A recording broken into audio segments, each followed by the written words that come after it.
Okay, so it doesn't look like it's going live to LinkedIn, so something else has gone wrong. So let me go ahead. This will be recorded if it's not making it live. I don't see it on LinkedIn. My name is Howard Kline.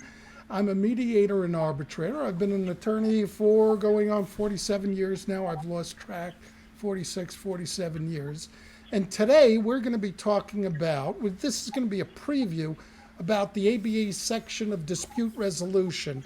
That's the spring conference that's going to be going on I think it's from May 10th through 12th of this year. And I've got some really interesting and prestigious guests right now. So if this isn't showing live, we will have the recording. So let me move on now. First of all, if you have any questions, either in the recorded version on YouTube, Facebook, LinkedIn, etc., put a Q in the chat in front of your questions. Also, discounts will be available and disclosed during the presentation. And let me now quickly introduce the prestigious panelists, and they are. And now, let me add that, and here are the guests. This is I'm in the upper left-hand corner, depending upon how you're looking at it. Ana Sambold, David Larsen, and Elizabeth Hill are the panelists. Let me tell you a little bit about each of them. First of all, Ana is an attorney, mediator, and arbitrator. She has helped over 1,000 parties with the most challenging disputes in the areas of employment, banking, insurance, financing, consumer, trust, succession. Is there anything else? Anna, wait a second. Real estate torts and mass claims. I had to take a breath. She is currently the chair-elect of the Alternative Dispute section of the American Bar Association. Now, I'm making this introduction pretty quickly because I want to get to the subject matter. And their bios are going to be contained in LinkedIn and YouTube. Let me next introduce David Larsen. He's a professor at law at the Mitchell Hamlin School of Law and a senior fellow at the Dispute Resolution Institute. He is also, excuse me, the immediate past chair of the Alternative Dispute Resolution section of the American Bar Association. And last but not least is Elizabeth Hill. Liz calls herself, oh, excuse me, I wrote that wrong. Liz, as she calls herself, is the Associate Director for the University of Colorado Boulder Ombuds Office, joining the office in 2016. She has served as an Arizona Assistant Attorney General, Assistant Ombudsman for the state of Arizona, and has held numerous positions with the American Bar Association section of dispute resolutions. Also, I'll mention that at the last second, Liz Carizzi was supposed to make it, and unfortunately, she was unable to make it. So, moving on directly to the subject matter, let me start with Ana, who is going to give a very brief description of the section of dispute resolution and what she likes and thinks is the most important thing about that. Ana, take it away. Well, Howard, thank you again for inviting us to speak on your podcast. We are very excited about the spring conference. It's just 3 weeks away. I can't believe it. It's our first time we get together in person. We're getting back together in person after 3 years, so we are very excited about it.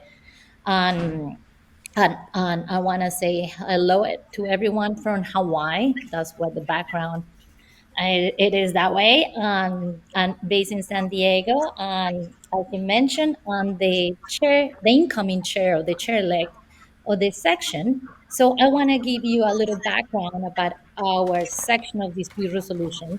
And because I'm very proud to say that our section is the largest association of dispute resolution professionals in the world. We have around 10,000 members all over in every continent. including mediators, arbitrators. We have ombudsperson. We have ADR professors. We have core ADR professionals. Any dispute resolution professional. And even law students. And by the way, law students from any country in the world can join our ADR section for free. So that's if you have if you're a professor or you know any law students are interested in joining the American Bar Association dispute resolution section, please let them know that they can join for free. The goal of the main goal, the purpose of the section is to provide professional dispute resolution professionals with all the skills, with the training, and with the programs that they need to become ADR professionals or to improve and become better ADR professionals.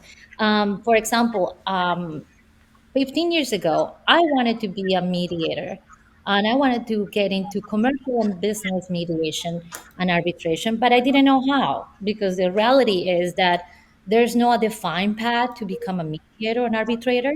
So I'm really grateful to this section of dispute resolution because as soon as I joined, I was able to get all the resources, the training, and meet wonderful people in the ADR field that can help you to develop your practice and make it better. So I'm really grateful to the DR section, and that's one of the reasons I really emphasize. If you are a litigator, that you're tired of litigating, now you are a judge that, and you're retiring and you want to become a mediator, an arbitrator, or you want to start teaching ADR as a professor in a law school, or you want to become an ombudsperson, please join. This section is the place to be. We have different programs, trainings, and the spring conference. The annual is our annual conference, and it is a great way to meet everyone in the field. I have met so many of my really good friends and colleagues at the annual conference. I haven't missed any of the conference in the last 10 years, and I have friends from the Bahamas, from Denver, from New York, from London. And all of them, I met them because I attended the annual conference, our spring conference. So I really invite everyone to join us at the spring conference. And if you're interested in ADR, that's the place to be. Well, great. Thank you very much. And by the way, apparently we're not live streaming to LinkedIn for some reason. As I said, technology always goes wrong. But I was able to verify that we are streaming live to YouTube, my YouTube channel, and I've posted that link. If you want to see this live, I've posted that link on in the LinkedIn comments section. So hopefully that will improve at that point in time. And if you make a comment in LinkedIn or you're seeing this on Facebook, if you write comments, we get to see the comments here, and I'll mention that. So why don't we move on? So really what this is about is why should someone go? And so I'm asking this question first of Liz, since I'm going to go clockwise from the 11 o'clock section. What excites you about this conference this year? Yeah, well, thanks, Howard. Hello, everyone. I'm Liz Hill. What excites me most is, I think Anna said it very well, is the connections. Seeing people I haven't seen, meeting people I haven't met before, meeting people I've only known on Zoom for 3 years and seeing them in the flesh.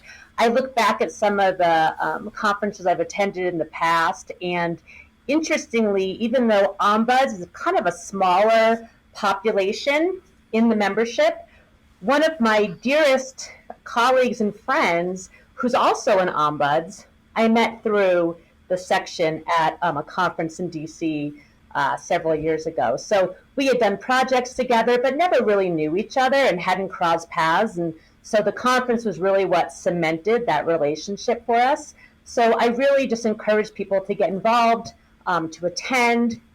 Also, that's really how I got into leadership. You know, at the conference in that snowy Minneapolis conference, I met Harry Samaras, who's a former chair of the section, and she didn't know me at all. But I introduced myself, I expressed interest and enthusiasm, and she really took me under her wing and helped me navigate the different channels of the section and get more involved. So yeah, and we're still friends, you know, years later. So those are the relationships that form. And I'll let David talk. You know, I know David wants to probably talk about programming, but the programming is going to be fantastic. It's so broad. I mean, I've got a list here of all the different types of topics, but I mean, it's everything from indigenous peacemaking to technology to, you know, the ins and outs of arbitration, mediation, asking questions, all sorts, DEI, all sorts of really relevant and timely topics. And I wish, if I can say one more thing before I turn it over to David and Howard, is for any of my ombuds colleagues watching, I think what gets lost sometimes is the professional development hours that are available, right, for all ADR professionals, including ombuds. I think a lot of my ombuds colleagues don't see this as a place for them.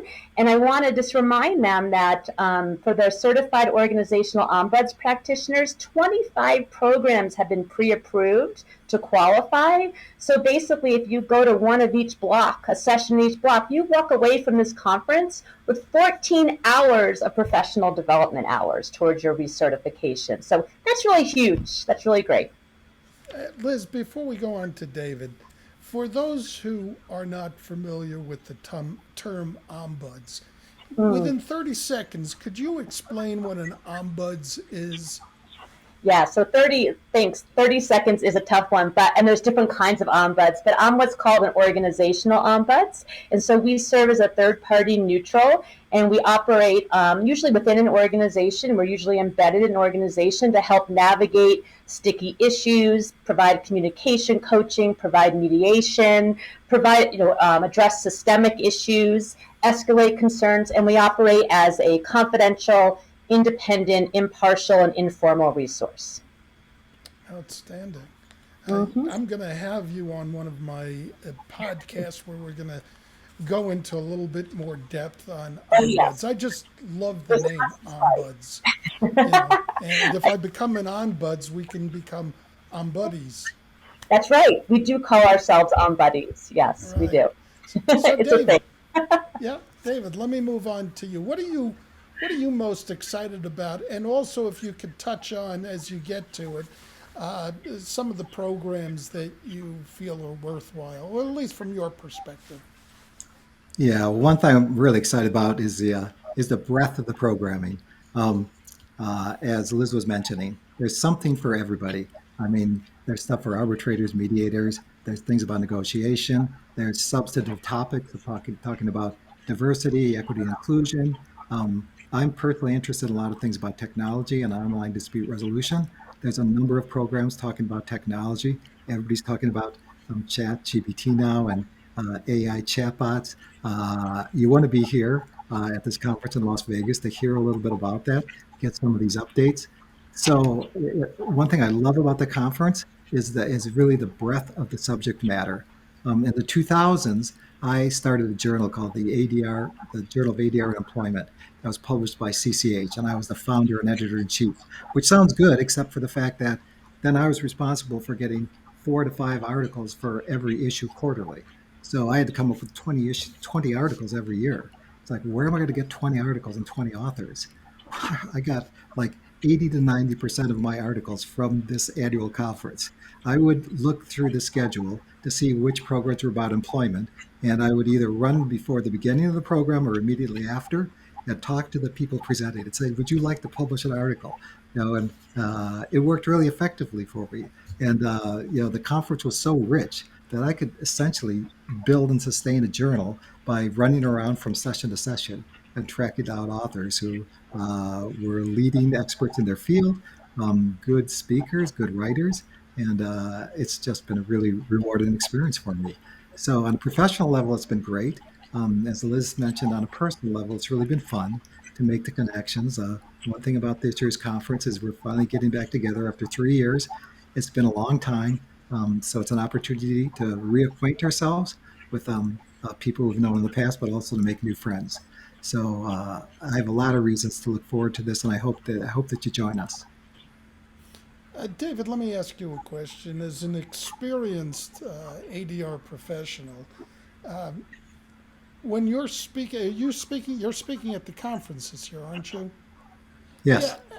As a speaker, what do you get out of it? One thing you get out of it is feedback. I've always appreciated the fact that we always trying to reserve some time afterwards for discussion and questions.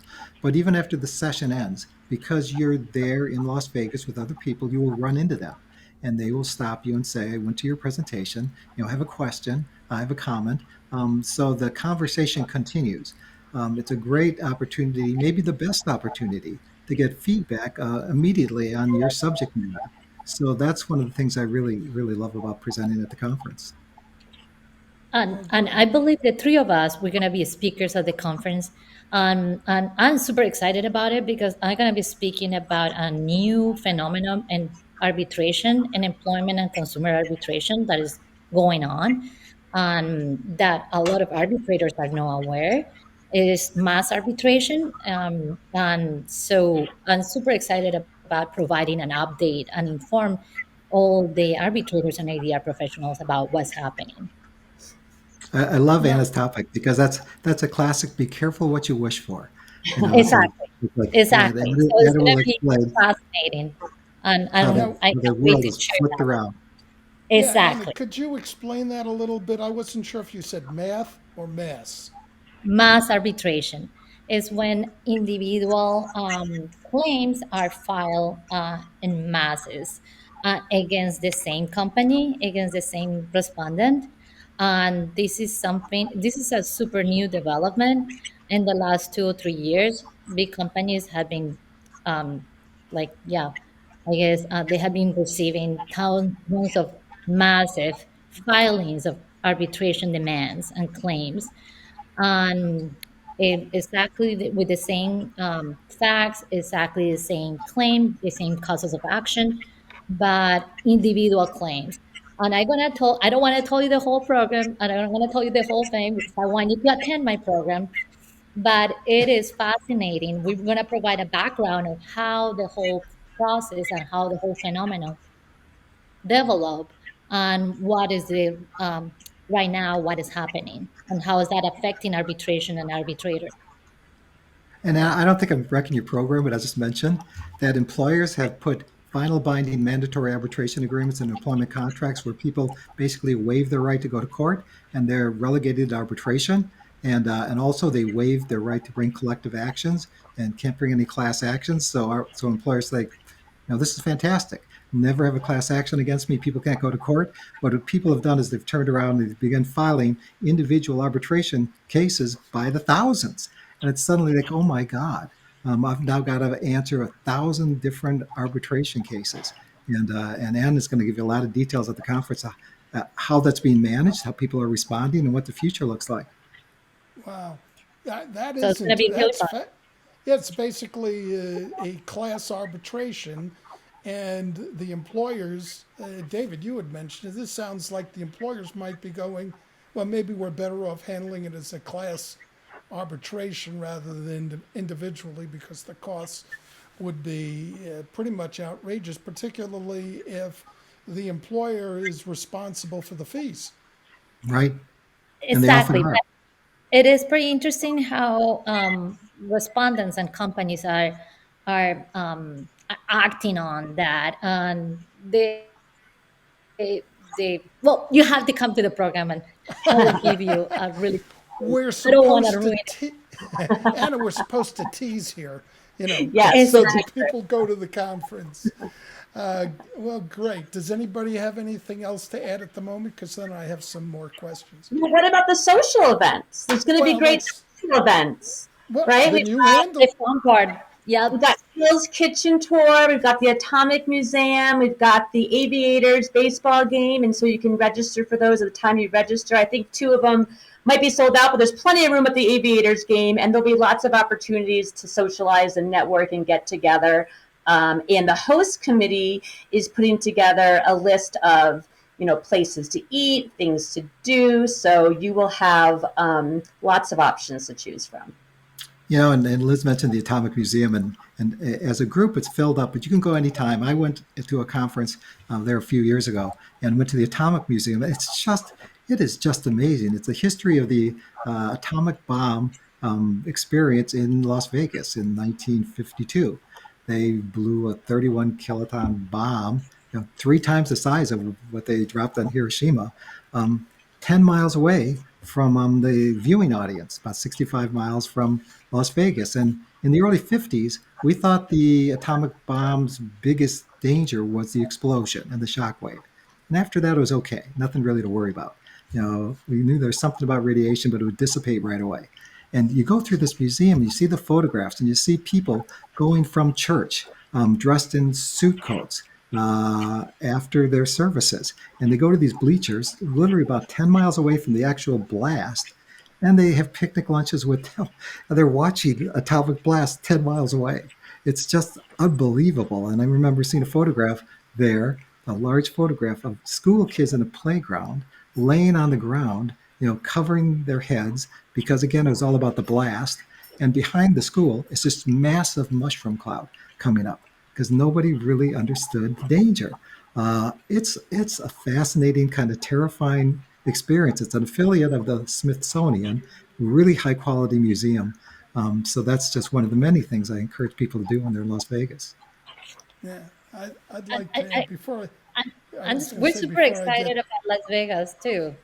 It's like I believe that a lot of people they think about Las Vegas but Las Vegas only as a casinos, but I think it's more than just casinos. I remember the first time I went to Las Vegas. To me, it was like a big Disneyland for adults. I remember driving through the strip, and I was just like, a wow, mind blowing, just to watch all those big structures and big buildings, and every resort has something to offer. My favorites are like walking to the Bellagio, the water fountain, the show. It's just beautiful. I love the Lake of Dreams at the Wynn Hotel. Is another one that is a free show that you can watch on the Venetian Hotel. They have you can ride a gondola inside the Grand Canals and inside the Grand Shops. That is another amazing thing. It is just and shows and like on the spas and restaurants, fine dining. It's like it's everything in Las Vegas. It's like totally a Disneyland for adults, and I'm super excited about going. and the north edge of the Grand Canyon isn't far away. Hoover Dam, which is really fascinating, and I wanted to add the Pinball Museum, which is lots of fun. And there are pinball machines there that are older than me that I can, some of which I can remember, like playing them when I was 5 or 6 years old. I wanted to add something because this is, we kind of touched on it a bit. I've recently been, the last couple of years, been going to a number of the ABA ADR section conferences, the Arbitration Institute. I've been to 2 of them now. It is, and I'm going to follow up with something that David said. I'm the type of person who goes to these and I go up to people and I meet them. And while David went up to people and he got all of his articles from one conference, I do it to meet people and have them on my live streams, etc. And if you're watching this and you're an ADR professional of any form, you have got to. It's just an incredible way to meet and network people, particularly if you're new to the field. And it's a wonderful opportunity. I highly recommend it. I am so excited that it's here in Las Vegas, where I live, and I will have the opportunity to meet everybody and expand my network. So again, I highly recommend it. And if there's anybody out there who wants to start their own live stream or learn how to do it, certainly follow up with me, and I'll go ahead and help you out. You know, just that's In fact, kind of that's how we met, right, Howard? That's how we met. We met through the yes, Arbitration Institute in Chicago, and that's yeah, how we in connect. Chicago, That's how we ended up and here in your and I podcast. was recently at the one in New York, and I'm like, you go morning to evening, nonstop, and you wish it didn't stop. It's just, and I have like books full of notes and stuff. I can't write it down fast enough. It's really just a wonderful thing to go, and I'm really looking forward to this coming up in May. So we have some discount codes that are being offered. I hope you all can see this. There's for first-time attendees. The discount code is Welcome20, and these are for first-time attendees. If you're not a first-time attendee, but you're referred to someone, and I think all you have to do is say peer 20 or write down peer 20 when you apply to the conference, or you register for the conference, you get a discount there. And I've saved it for almost to the end. Pod 2023 is another discount that's a 10% discount. These are all, they're not cumulative. So I recommend that you kind of go through them and find out which is the best for you, because I don't know which one will work for you, but if you have the opportunity, I would certainly recommend that. Okay, whoops, I hit the wrong slide. So now, before we end, let me ask each of you, starting with Anna, if there was one thing that someone should get from not so much this podcast, but the conference, what is it that you think that they should get from the conference? The most important thing, the one thing.